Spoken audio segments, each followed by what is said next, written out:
Hi friends, ఎర్ర గోధుమ నూకతో దోశలు ఎలా ప్రిపేర్ చేసుకోవాలి ఇప్పుడు మనం చూద్దాం. ముందుగా నేను ఒక గ్లాస్ ఎర్ర గోధుమ నూకను తీసుకున్నానండి. అది మీ ఇష్టం, మీరు ఏ క్వాంటిటీలోనైనా తీసుకోవచ్చు. అదే క్వాంటిటీలో పెరుగు కూడా అలాగే తీసుకోవాలి. ఈ విధంగా బాగా కలిపి ఒక 5 నిమిషాలు నాననివ్వాలి. ఈలోపు మనం చట్నీకి రెడీ చేసుకుందామండి. నేను దోసకాయ చట్నీ చేస్తున్నాను. ఈ దోసకాయ చట్నీ ఎలా చేసుకోవాలో చూపిస్తాను.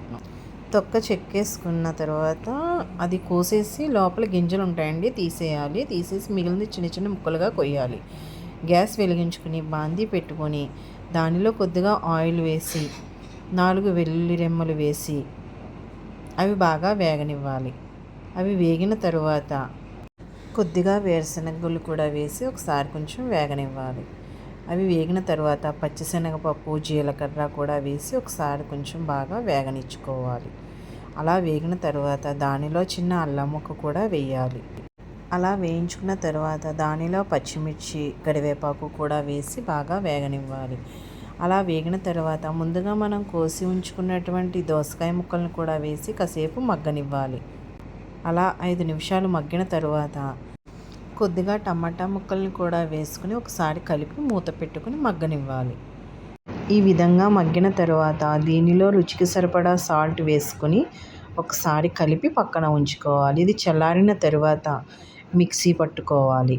ఇది కొద్దిగా నలిగిన తర్వాత దీనిలో నానబెట్టి ఉంచినటువంటి చింతపండును కూడా వేసుకోవచ్చు.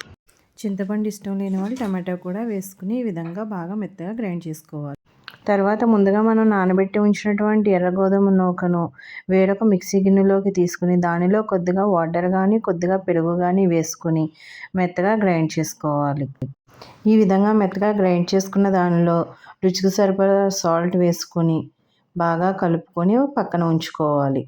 ముందుగా గ్యాస్ వెలిగించుకొని పెనం పెట్టుకొని దానిలో కొద్దిగా ఆయిల్ వేసుకొని ఆయిల్ హీట్ ఎక్కిన తర్వాత మనం ప్రిపేర్ చేసుకున్నటువంటి దోసపిండిని వేసి బాగా కాలనివ్వాలి. ఈ విధంగా రెండు వైపులా కూడా బాగా కాలనివ్వాలి. ఇదే విధంగా అన్నీ కూడా ప్రిపేర్ చేసుకుని సర్వ్ చేసుకోవాలి.